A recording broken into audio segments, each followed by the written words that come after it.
really want me on the team? What's your approach to recruiting? You want first place, come play with me. You want second place, go somewhere else. Like I would watch Magic play. I'd watch Michael play.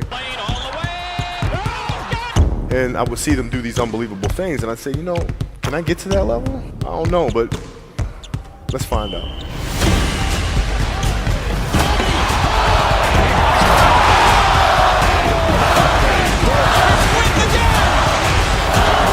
That's why he's the best player in the game.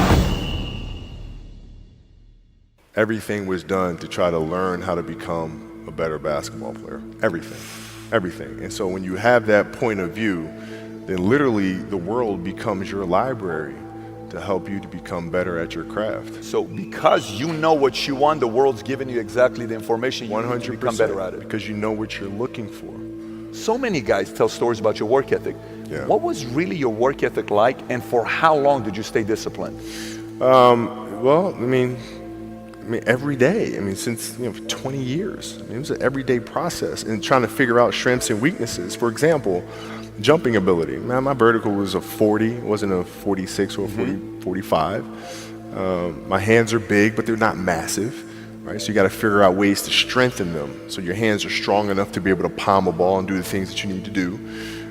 Quickness, I was quick, but not insanely quick. I was fast, but not ridiculously fast. Right? So I had to rely on skill a lot more. I had to rely on angles a lot more. I had to study the game a lot more.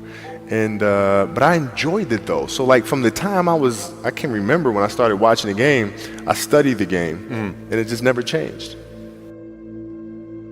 It's a good separation for me, emotionally, to be able to put myself in a place where at practice or when I'm training or during games, I switch my mind to something else.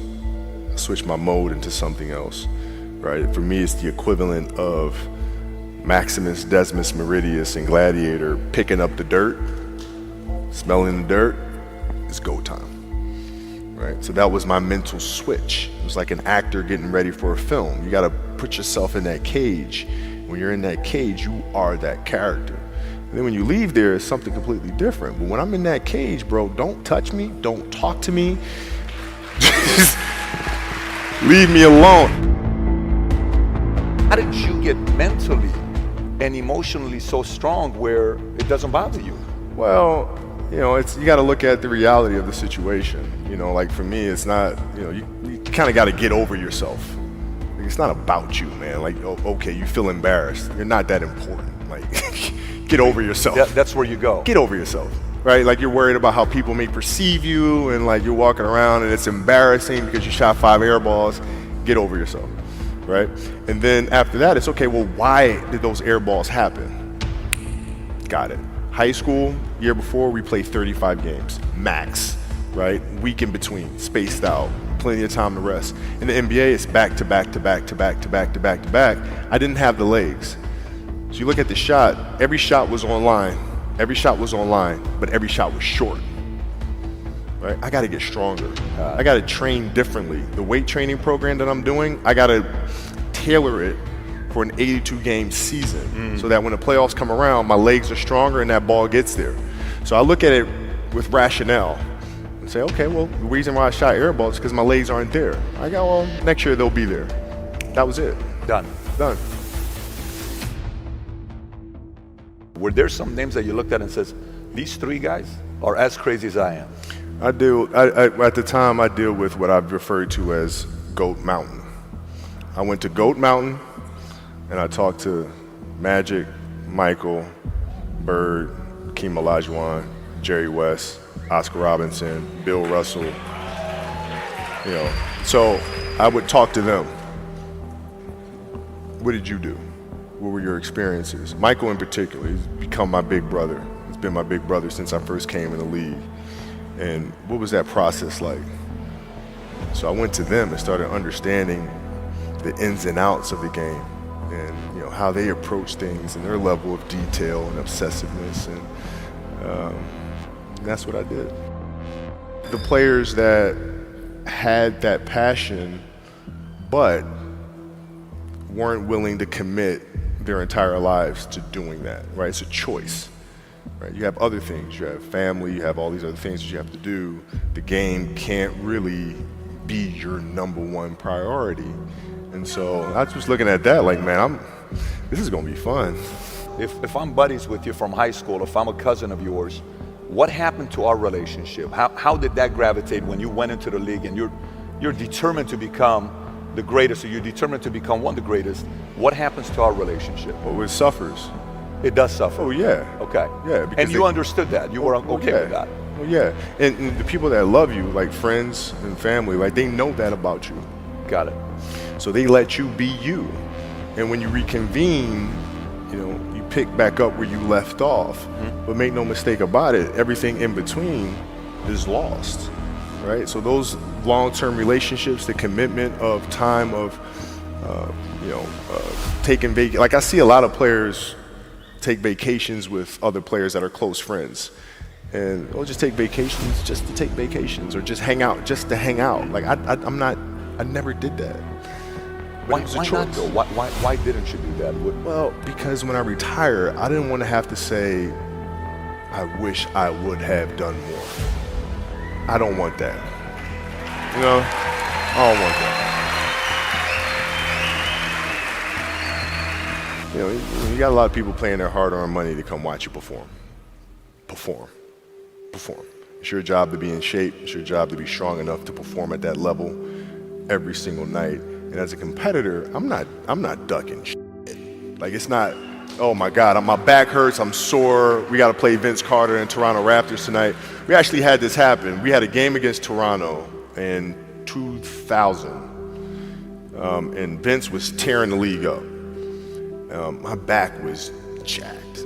But like the perception of that, like what?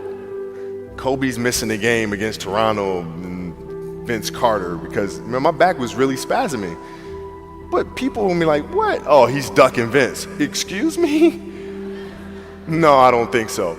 So I would be in the layup line like, okay, there's a lot of days where you can rest and recover. Today ain't one of them. Your back can bother you any other day. That shit ain't bothering me today. He gonna have to see me today. Yeah. Oh man. Yeah. If you're looking at big investments you got to make, what is the decision-making process there? Do you call? Is there first you do your own research? You take this much time. You call an advisor. Is there a system you follow? It's pretty simple for me. It's do you understand the business? Is it a business that you can help in some form or fashion? What are the barriers of entry to that business? And then the entrepreneurs themselves, the company itself, right? Do they have a culture that you believe is sustainable? Are these leaders people that you believe in? Are they people that are obsessives? And in turn, have they created a culture of obsessiveness? So I tend to look at those 4 factors, and that's it. That's big right there, by the way. I don't know if you guys caught that right there. That's pretty massive right there. Same determination. What's your current work schedule look like today? It's different because I personally am not writing every word of the novels. I am not animating the films. What I have to do now is make sure that the people that we bring in, these obsessives that we bring in, are challenging themselves to do the best job that they think they can do. That's what I'm there for, is for them to constantly look in the mirror and self-assess and challenge themselves. If we have a project and you're saying, okay, I can do that, that's not the project we want. The projects that say, I don't know if I can animate that. I don't know how to write that story. I don't know how to do that. Those are the things we want, because through that curiosity, you'll reach a level that you didn't think was possible. And so running the studio, that's what I'm doing.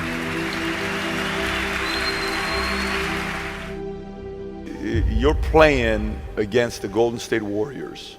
Score is 107-109. You guys are close to getting into the playoffs. You know exactly what happens in the game. You go up, you're about to take your shot, and then all of a sudden, boom, Achilles happens, right? He went and hit the free throws, and then you walked off the stage. Yeah. And you got the surgery done. right? I went in the trainer's room, my kids are in there, and they're looking at you and stuff, and I'm looking at them, and I'm like, it's all right, Dad's gonna be all right. It'll be fine. It'll be all right. It'll be all right. It'll be all right. As a parent, you gotta set the example. You gotta set the example. This is another obstacle. This obstacle cannot define me. It's not gonna cripple me. It's not gonna be responsible for me stepping away for the game that I love. I'm gonna step away on my own terms. And that's when the decision was made that, you know what, I'm doing it. I'm doing it. You're a freaking beast, bro. Yeah,